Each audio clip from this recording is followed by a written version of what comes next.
Well, hello there. Welcome again. This is Jordan here for another edition of the book Knowledge Share. Thank you again for being here. I hope you're having a great week. I'm having a pretty solid week myself. So let's just dig right into it. I'm super excited about this one. As some of you know, entrepreneurship is near and dear to my heart. It's something that I've been involved with, a lot of my career. I've worked with a lot of small businesses, worked with some big businesses as well, but at the same time, I've also started up quite a few businesses and happened to be lucky enough to have sold one last summer. So I've been really a big proponent of entrepreneurship in Canada. And so I'm really excited to check out this book that I'm going to be talking to you today. So it's written by Anthony Lacavera.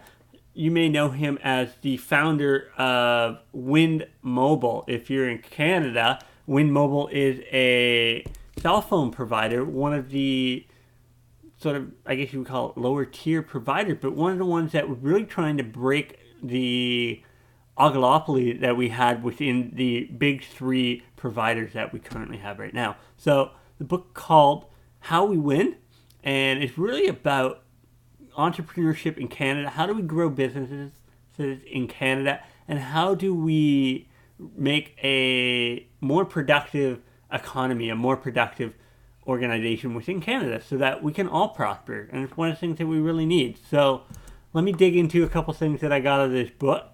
The first thing is that we really need to embrace competition. Without competition, we don't have that innovation. There's no need to, right?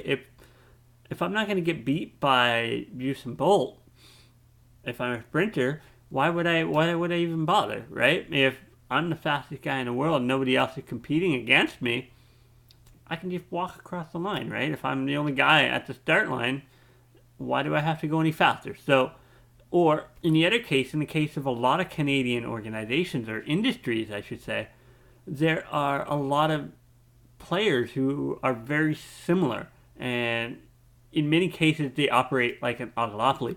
And this means that there's no competition and there's no reason for innovation to actually happen. So we need to really embrace that. And I thought that was an important thing that I got out of that book. A couple things that I picked up from a management perspective, and one of them is that diverse teams really help to spot and eliminate blind spots that you have. So it's good to have mentors. It's good to have a wide variety of mentors and have a wide variety of opinions of what you're doing and how you're doing it and how it's going to help you succeed.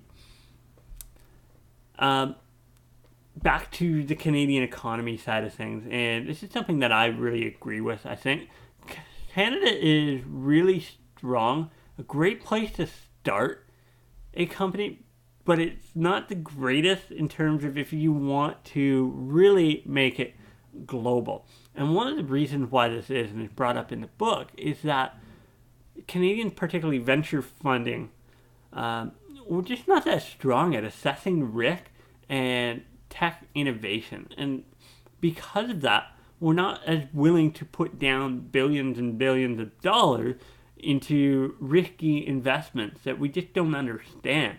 And so we need to be willing to take bigger risks. We need to also be willing to look at what's happening down in other economies and figure out how we can bring that to us. Because we do really have a lot of really strong and smart people in this country, particularly in new emerging areas like machine learning, AI, artificial intelligence, right? We got all this stuff that's really going on, but it's all kind of kept under, on the down low. And I've known about this for a while, but this book also brings it up as well. And we have some really smart people, but we need to get that out there. We need to support it with some risk taking. The other big thing that I really wanted to point out in this book is that it's really important for us to remember that we're not necessarily looking for innovation, but we need to get productivity. Productivity is what's going to improve our GDP. And if we improve our GDP, then we can support more social programs. We can support more of those things where the entire economy, the entire population of Canada can really thrive.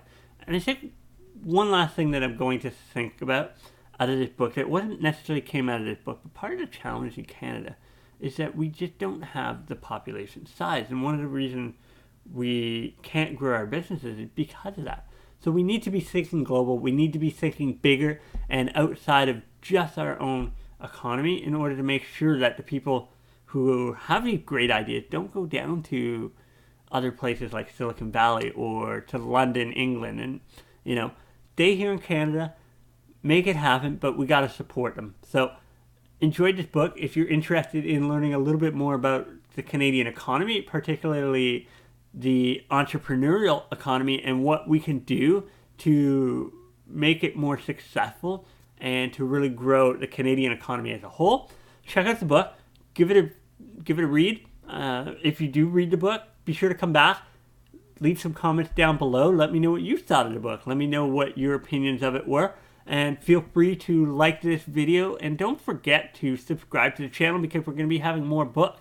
Speaking of more books, the next book coming up is going to be this one here, Cuckoo Calling by Robert Galbraith. So we'll see you next week. Don't forget to come back. And until next time, this is Jordan. Thank you so much. Bye-bye.